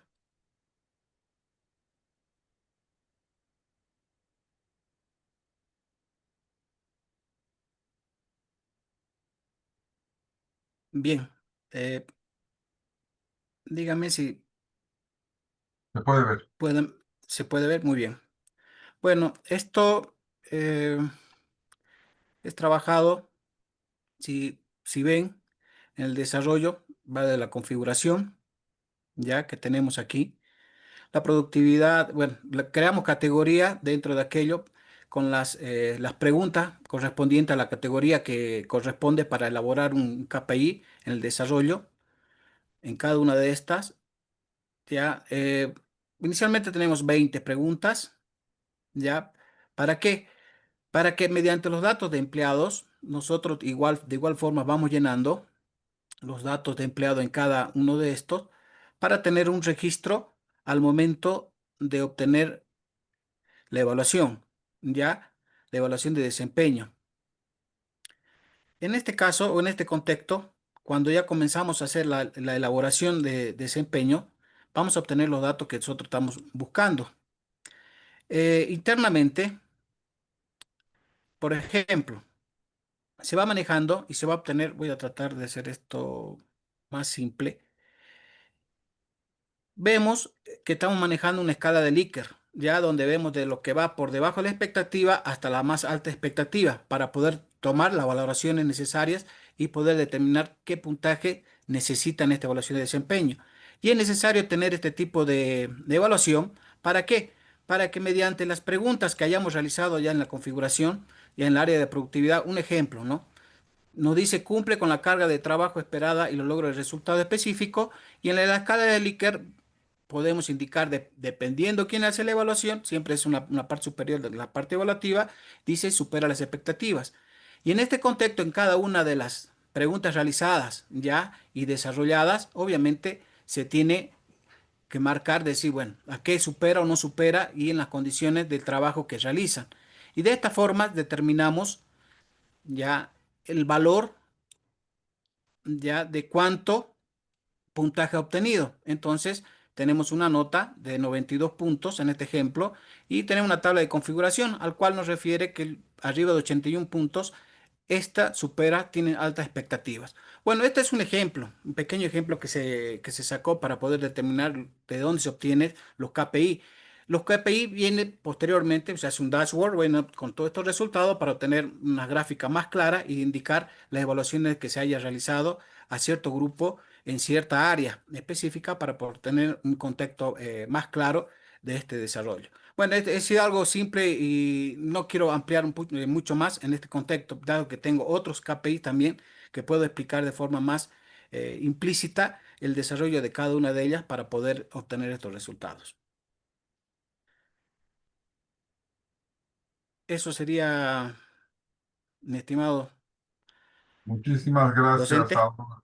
Gracias por la explicación. Miren ustedes, la importancia de la evaluación del desempeño. Es una herramienta que si bien en la parte pública está normada en la ley 1178 y sus reglamentos, que se debe hacer una vez al año por lo menos la evaluación del desempeño. Esta evaluación del desempeño en particular a 360 grados no lo está, pero las organizaciones la utilizan. Las empresas, sobre todo exitosas y de nivel global, utilizan esto, pese a su complejidad o complicación que pueda tener en la cantidad de trabajadores, la cantidad de gente que evalúa.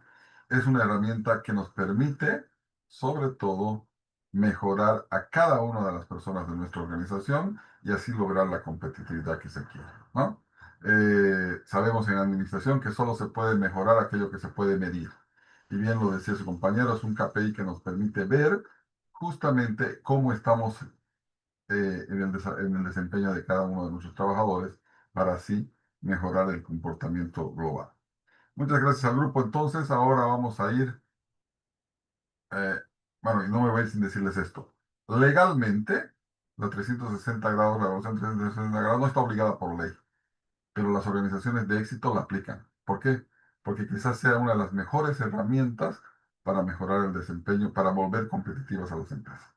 Ok, vámonos entonces ahora eh, con el grupo número 3. 3, por favor.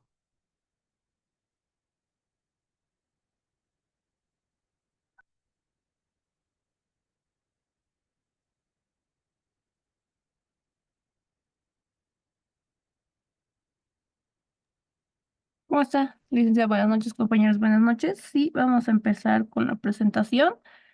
Bien, al grupo 3 nos ha tocado el tema de modelos 70-20-10 para el aprendizaje y desarrollo. Los integrantes del grupo, Ana, Laura, Joan y mi persona Dolly. Licenciada, comentarle que nuestra compañera Ana tiene una emergencia, entonces no va a poder ser parte de la presentación de las diapositivas del día de hoy, pero claro, evidentemente ha sido parte para desarrollar el trabajo.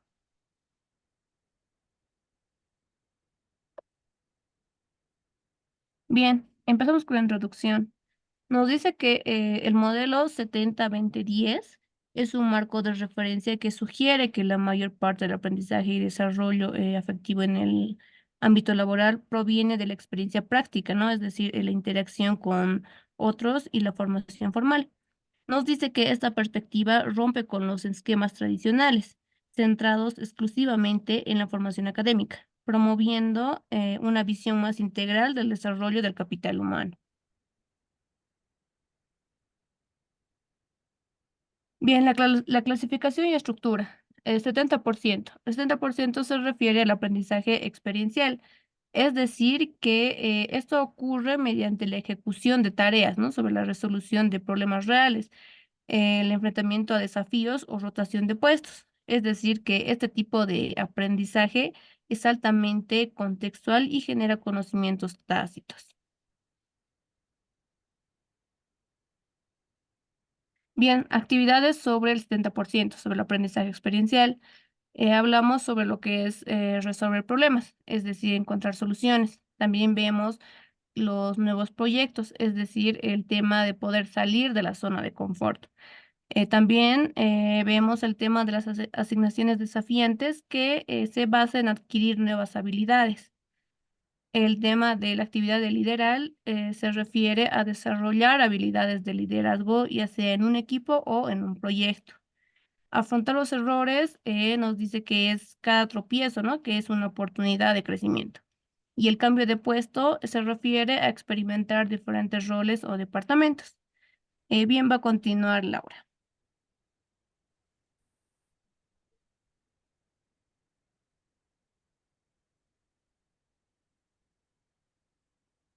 Bueno, continuando con lo que es la clasificación, se va a hablar lo que es el 20% que habla del aprendizaje social.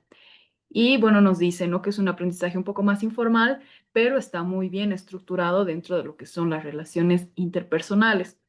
A esto se refiere a que dentro de estos procesos se encuentra la observación, la colaboración, la mentoría y el coaching. Siguiente, por favor. En el entendido de que este 20% que corresponde al aprendizaje social habla de que tenemos que aprender de otros, porque el ser humano es alguien social, ¿no? Que necesariamente sí requiere relacionarse con otras personas. Y para ello, dentro de los ejemplos que se tienen, puede ser de que esta persona pueda incluirse a una red de profesionales para que pueda profundizar en el área en el que está desempeñando o la carrera que ha podido estudiar, las comunidades de práctica que le pueden fomentar a que justamente pueda desarrollar estas habilidades. El feedback, que es bastante importante para el momento de que uno va aprendiendo. El feedback nos sirve a nosotros como una retroalimentación de todo lo que vayamos a hacer. Y finalmente la observación. La observación también sirve a una persona para que pueda como tal, ¿no? Observar a otras personas y a través de eso también captar nuevos conocimientos y tomar o impulsar sus habilidades. Siguiente, por favor. Dentro de lo que es la clasificación del 10%, lo que se refiere al aprendizaje formal, habla de que este aprendizaje es un poco más estructurado y también es un poco más fácil que sea medible. Este tipo de aprendizaje es un poco más tradicional en cuanto a su formación, es más incluye una formación continua como clases presenciales, educación universitaria y otros programas más como el e-learning. Siguiente, por favor. Este aprendizaje nos habla específicamente del aprendizaje teórico, todo lo que implica la teoría, como cursos de capacitación, dentro de los cursos de capacitación que muchas empresas realizan, ¿no? Estos cursos de capacitación específicas de acuerdo a las áreas que van desempeñando, los programas de e-learning, que pueden ser clases sincrónicas o asincrónicas también, que ahora existe plataformas en las que nosotros podemos también llegar a capacitarnos.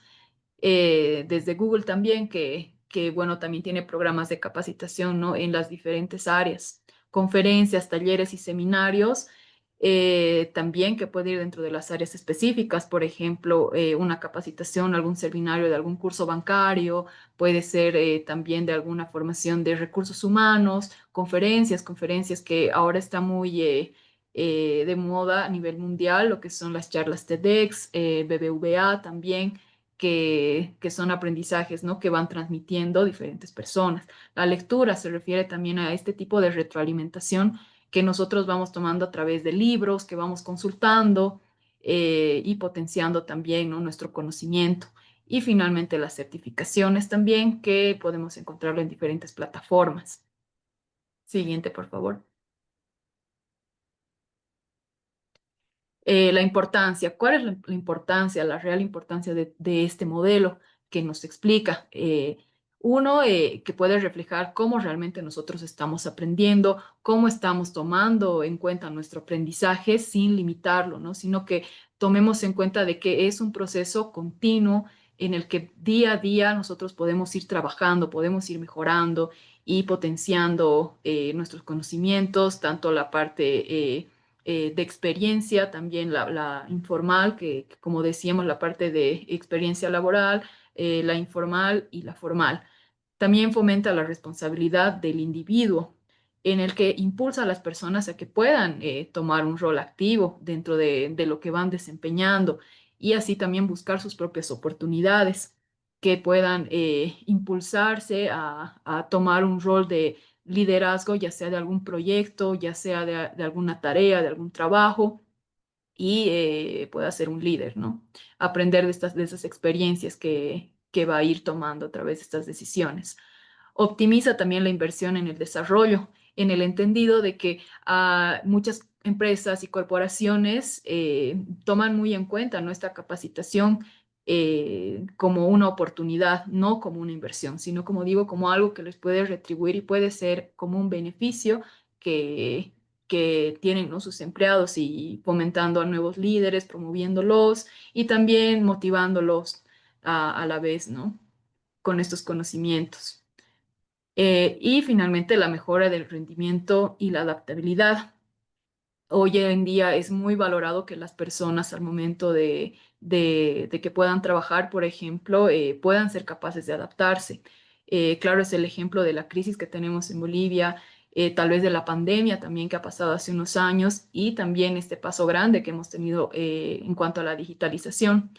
Y se valora bastante, ¿no? Que uno como persona pueda adaptarse a estos diferentes tipos de cambios y lo tome como un desafío, ¿no? Y para que pueda mejorar todo este rendimiento. Le cedo la palabra a mi compañero. Muy bien. Continuando entonces, ¿qué conceptos clave tenemos involucrados con el modelo 70-20-10? Vamos a iniciar con el aprendizaje organizacional, que es aquel que está más relacionado con esto. ¿Esto en qué? El aprendizaje organizacional se refiere a la capacidad de una organización para adquirir, transferir y retener conocimientos con el fin de adaptarse continuamente a su entorno. Entonces, en la empresa, y sintetizando un poco lo que ya se había visto, el 70% de este aprendizaje se puede adquirir mediante una experiencia directa, el 20% mediante el aprendizaje social y el restante 10% con la formación formal. Un segundo punto son las competencias laborales. Acá lo vamos a ver mediante un ejemplo. Si queremos, por decir, que un líder pueda fortalecer su competencia respecto a la toma de decisiones, lo ideal sería que sea o sea, con este modelo, que en 70% lo realice liderando un proyecto desafiante, como diríamos, estando en cancha. Un 20% recibiendo retroalimentación de un superior o de los colegas, y el restante 10% complementando con un curso sobre liderazgo estratégico, por decir. Así, con este enfoque mixto, dando este énfasis en la experiencia y luego en lo social y en lo formal, pueda permitir una mayor retención y el conocimiento dentro del entorno laboral. El siguiente, ya lo que habíamos revisado con los grupos anteriores también, referido a la cultura organizacional, que incluye los valores, normas y prácticas compartidas que influyen en el comportamiento de los miembros de una organización. En este caso, el modelo se convierte en una herramienta que refuerza los valores culturales de la organización, dado que están referidos casi, bueno, en su mayoría por la experiencia. Y un último punto, que es el desarrollo profesional continuo. Acá, por ejemplo, esto va ligado de repente en dos puntos críticos. Uno, en la inducción, donde ya no estaríamos viendo a las personas que están ingresando a la organización con solamente darle instrucciones, darle la formación formal, sino también que puede aprender haciendo, enfocarnos en ese 70% y otro punto en las capacitaciones, que no sean de repente muy limitadas a cursos o formaciones tan formales, sino que se puedan hacer dentro de la organización también, una implementación. Y muy bien, continuamos con la siguiente diapositiva. Si vemos las aplicaciones prácticas en la gestión del talento humano, este modelo permite y crea un entorno de aprendizajes, un entorno mixto, ofreciendo así oportunidades de experiencia para los empleados, facilita el aprendizaje social, invierte en formación relevante, empodera a los líderes, como habíamos revisado en los ejemplos anteriores, y fortalece la cultura organizacional. Siguiente punto, por favor. Y en conclusiones, acaba de decir que si bien el modelo nos da unos porcentajes fijos, estos no tienen que ser así en su aplicación, sino que estos pueden variar según la persona, la habilidad que queremos desarrollar y el contexto en el que estamos tratando. Lo importante es lograr el equilibrio y la priorización del aprendizaje.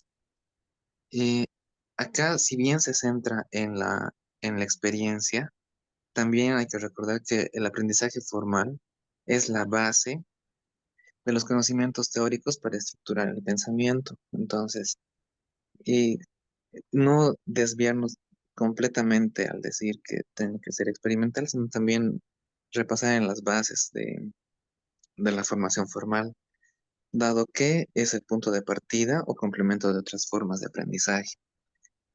Y un punto también que hemos considerado en grupo es que esta teoría puede aplicarse a cualquier tamaño de organización, y a cualquier nivel de la organización también, sea estratégico, táctico u operativo.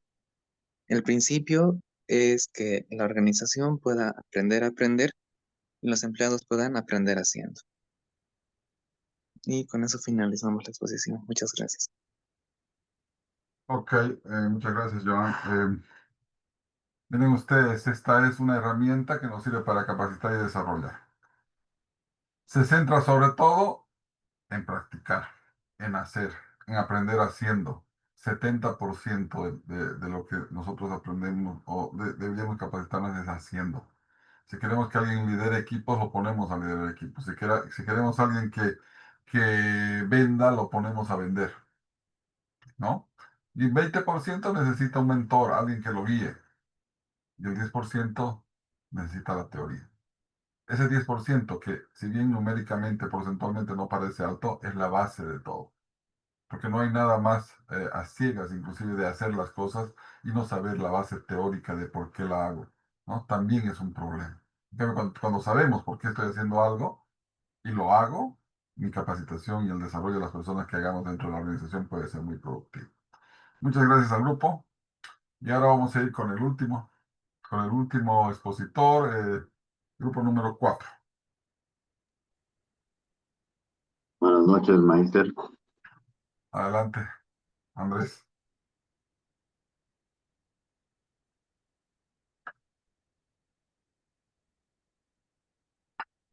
No se lo escucha por si acaso, Andrés. Ahora sí. Hola, hola. ¿Se me Ahora escucha? sí, sí. Se lo escucha, se lo escucha. Estaba compartiendo la pantalla. Ya, bueno, buenas noches, licenciado, buenas noches, colegas. La exposición que yo voy a realizar es la matriz 9box. Vamos a comenzar por la introducción. A ver, la gestión de recursos humanos es clave para cualquier organización, organización aborda procesos administrativos como el bienestar y desarrollo profesional de los empleados. Con la evolución tecnológica y la globalización, los modelos de administración han cambiado, requiriendo nuevas habilidades. Esta monografía de las 9 cajas analiza principios, estrategias y desafíos de la administración del talento humano, explorando aspectos como planificación, liderazgo, motivación y evaluación de desempeño. Su enfoque busca proporcionar una perspectiva innovadora para estructurar y optimizar el capital humano dentro de las organizaciones modernas. Un poco en cuanto a la revisión literaria de qué es la matriz de las 9 cajas. Esta matriz, 9box, fue creada por McKinsey & Company en la década de 1970 para General Electric y se utilizaba para analizar estrategias empresariales, evaluando la fuerza competitiva y el atractivo del mercado. Con el tiempo, esta herramienta se ha adaptado al mundo de los recursos humanos, donde ahora se utiliza para evaluar el desempeño y potencial de los empleados. Esta matriz es una herramienta utilizada en la gestión del talento humano para evaluar el desempeño y potencial de los colaboradores. Se basa en una cuadrícula de 3x3 donde se ubican los empleados según su rendimiento actual y su capacidad de crecimiento futuro. Esta metodología permite que las empresas puedan tomar decisiones estratégicas sobre el desarrollo, promoción y sucesión de talento. En la diapositiva está explicada está mostrada la matriz. Este vendría a ser el eje Y, donde se muestra los resultados desde donde yo lo veo más cualitativos, ¿no? Donde se evalúa el potencial con pruebas psicométricas, entrevistas estructuradas, assessment centers, ¿no? Simulaciones de situaciones laborales y los feedbacks de los líderes que ayudan para determinar en qué punto del eje Y se encuentran los colaboradores. Y el eje X, que muestra los resultados obtenidos por el cumplimiento de objetivos y metas, competencias técnicas y comportamiento dentro del entorno laboral. Y en este eje X también podríamos ver lo que habla, lo que comentaba, lo que exponía en el grupo anterior, que es una evaluación 360, ¿no? Para medir su productividad. En ese sentido, cada uno de estos cuadrantes tiene su propia explicación y su propio modo de ser explicado. Vamos a empezar, quisiera empezar por lo más prominente a lo más bajo. Primero, un funcionario que tiene un rendimiento excelente dentro de sus capacidades técnicas, dentro de su eje X, y un gran potencial, un potencial alto, llegaría a ser denominado como un futuro líder dentro de la matriz, en el cuadrante superior derecho. Este futuro líder está listo para promocionar y afrontar nuevos desafíos, y es a lo que se debería llegar. Un punto atrás se encuentran las estrellas emergentes, que se encuentran en dos cuadrantes diferentes. Uno con un rendimiento aceptable, pero con un alto potencial. Este tipo de funcionarios tiene un talento valioso para desarrollarse en el puesto actual, y si se lo trabaja y se lo motiva lo suficiente para que mejore sus habilidades técnicas, puede llegar al cuadrante número 9, que es un futuro líder, ¿no? La otra estrella emergente es que tiene un gran rendimiento técnico, pero su potencial es medio, no está totalmente desarrollado. Él es un valioso colaborador, y lo que más hay que hacer es motivarle a que desarrolle tal vez las soft skills, porque ya las hard skills ya las tiene bastante desarrolladas. En la parte media de la matriz se encuentran tres cuadrantes, ¿no? El primero de arriba es un enigma, que tiene un rendimiento bajo, pero un gran potencial. Se denomina enigma porque principalmente se debe investigar cuál es el motivo para su bajo rendimiento en cuanto a metas, colocaciones o lo que fuera su métrica de medición, pero tiene un gran potencial. Entonces, tal vez necesita un poco de ayuda, capacitación, pero sin embargo sus soft skills son bastante potenciadas. Después tenemos el funcionario que tiene un futuro prometedor, en el cual tiene un rendimiento aceptable y un potencial medio. Este funcionario está en una etapa de poder crecer de su rol actual, siempre y cuando pueda ser guiado hacia una estrella emergente o hacia un futuro líder.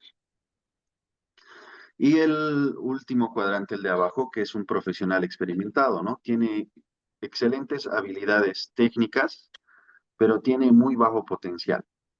Este tipo de colaboradores nos puede servir no para ser promocionado en ese momento del análisis, sino para capacitar a otras personas en cuanto a sus funciones y en cuanto al manejo técnico que tiene de su labor. Después tenemos en la parte ya diría un poco más preocupante, dos dilemas, ¿no? Uno que corresponde al rendimiento insuficiente y potencial medio. Este tipo de colaboradores necesita entrenamiento tanto en su capacidad de liderazgo, en sus habilidades para mejorar su potencial y en sus habilidades técnicas, ¿no? Y el otro dilema que es con un rendimiento aceptable y un potencial bajo. Este funcionario tiene un mejor rendimiento en cuanto al cumplimiento de sus objetivos, pero no tiene todavía desarrollado el potencial. Ese está más dirigido a terminar de desarrollarse técnicamente para volverse un profesional experimentado que poder desarrollar otro tipo de habilidades. Y por último, lo más bajo de la matriz es el bajo perfil, ¿no? Que se debe reconsiderar su futuro en el peor de los casos, realmente tendría que cambiar ese funcionario de actitud, ¿no?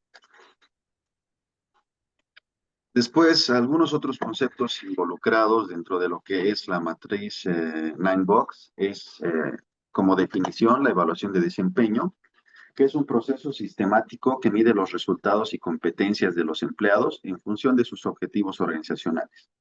La gestión del potencial, que es lo que nos ayuda, como hemos visto en la diapositiva anterior, a ir avanzando en las habilidades tanto técnicas como habilidades sociales de los funcionarios, que esto implica la identificación de habilidades y motivadores internos desde los empleados para maximizar su contribución a la organización.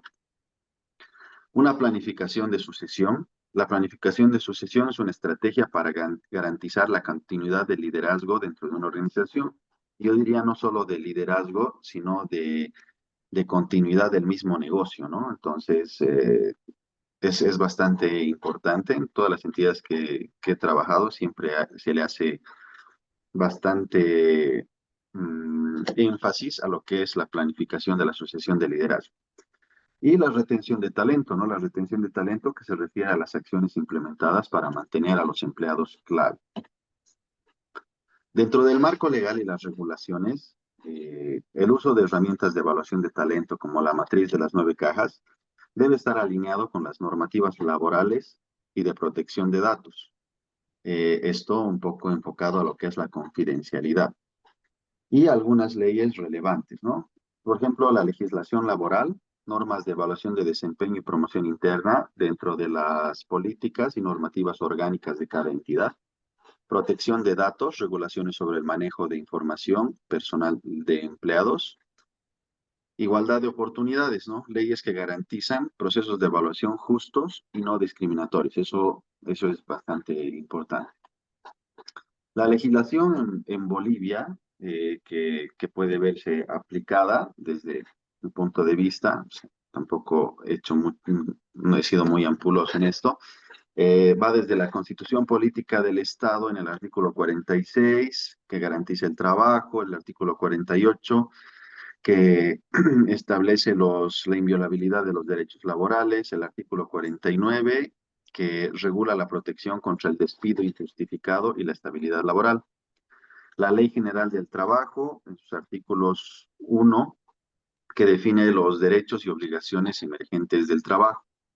El 2 establece la relación entre empleadores-trabajadores. La 3, la proporción de trabajadores nacionales y extranjeros en cada empresa. El 13, que define la jornada laboral y descansos obligatorios. Y el 55, que también regula la indemnización por despido en caso de que, bueno, en nuestra matriz vemos el caso más bajo, ¿no? También se encuentra dentro de la administración pública o estatal, ¿no? Que son el Decreto Supremo 29894, que habla del órgano ejecutivo y la responsabilidad de las unidades de recursos humanos en la administración de personal, y la resolución ministerial número 199 del Ministerio de Planificación y Desarrollo, que define procedimientos administrativos para la gestión de talento en instituciones estatales. Bueno, como conclusiones, la matriz de 9 cajas es una herramienta estratégica para la gestión del talento, utilizada para evaluar el desempeño y el potencial de sus empleados. Su aplicación permite a las organizaciones tomar decisiones informadas sobre la promoción, desarrollo y planificación de sucesión, al clasificar así a los empleados en diferentes categorías. Facilita la identificación de líderes y talentos clave, así como la detección de áreas que requieren capacitación o reasignación. También optimiza la planificación de carrera, asegurando que los trabajadores reciban la formación adecuada para mejorar su rendimiento y asumir roles de mayor responsabilidad. Sin embargo, su efectividad depende de una evaluación objetiva y bien estructurada, ya que los sesgos en la valoración o la falta de seguimiento puede limitar su impacto. En Bolivia, su implementación debe alinearse con la legislación laboral vigente, garantizando procesos de evaluación justos y transparentes, en cumplimiento con las normativas. como la Ley General del Trabajo y la Ley número 164, que se refiere a telecomunicaciones y TICs, que también toca el tema. Esto, licenciado, gracias. Muchísimas gracias, Andrés. Una muy buena explicación respecto a esta tan poderosa herramienta que tenemos. Miren ustedes, esta herramienta es muy utilizada actualmente para medir el potencial y el desempeño. Entonces, no solamente nos quedamos, si bien podemos hacer por manera separada el tema de la evaluación del desempeño 360 grados, esto nos sirve para nutrir la matriz de las 9 cajas, el cual podemos medir respecto a el potencial que tienen las personas, ¿no? Y aquí, como decía su compañero, nos mide mucho también lo que son las habilidades, las soft skills o habilidades blandas, y las hard skills, que son las habilidades o conocimientos que tienen las personas, ¿no? O habilidades duras o conocimientos. Entonces, esto nos va a permitir tomar decisiones respecto a qué persona, a qué colaborador exactamente con nombre y apellido podemos potencializar para que se vaya proyectando en el futuro para ocupar nuevos cargos, reemplazar a alguien y también ver qué tipo de ayuda necesitan nuestros colaboradores para ir ascendiendo en esta matriz hasta llegar a lo ideal. Ok, ese sería el último tema que teníamos para exponer.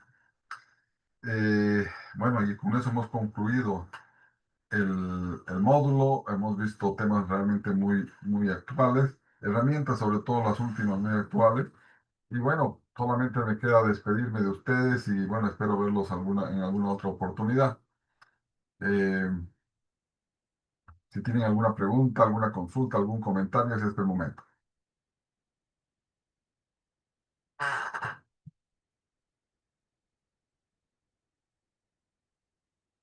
Ok, si no tenemos Más que más, pregunta, perdón, más que adelante, pregunta, profesor. comentario.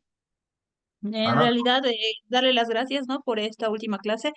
De verdad ha sido muy, creo yo, fructífera, si valga el término. O sea, sí, se ha aprendido varias cosas. Bueno, agradecerle, ¿no? Por su orientación, dicen. Y nada, No, pues, nuevamente gracias. no, las Eso. gracias a ustedes. Agradezco a ustedes por haber participado activamente en estas 6 sesiones que hemos tenido. Bueno, y bueno, pues espero que alguna vez nos volvamos a encontrar. Que estén muy bien. Yo voy a hacer la calificación y paso las notas ya como requisito para la escuela. ¿Ok? Entonces, que estén muy bien. Nos vemos. Muchas gracias. Muchas, Gracias, Boris. muchas Buenas noches. gracias. Gracias. Boris, Gracias, muchísimas hasta gracias. luego. Luego.